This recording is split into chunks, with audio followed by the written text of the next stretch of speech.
So you're in Google Vids, you're working on a scene, you want it to look just right, and you're thinking to yourself, this could really use some background color.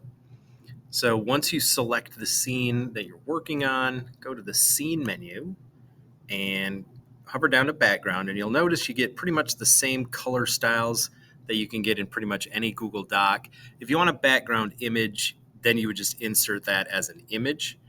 Uh, but background colors, this is how you would access that. Solid colors, it's going to let you know which colors fit with the current style. You can custom make colors, and then you get this grid of other colors that's pretty common.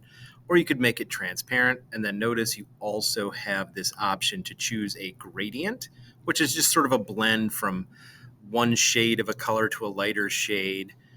Let's try one like this. All right, that looks pretty nice. So if you like that, you can keep that. If you want a solid color, you can use one of those. If you want a background image, you can just insert an image. But if you are working on a scene and you think a background color would look a lot nicer, that's how you add one. Don't forget to like and subscribe for more tech tutorials, and you can find my videos on YouTube by searching Low Key PD.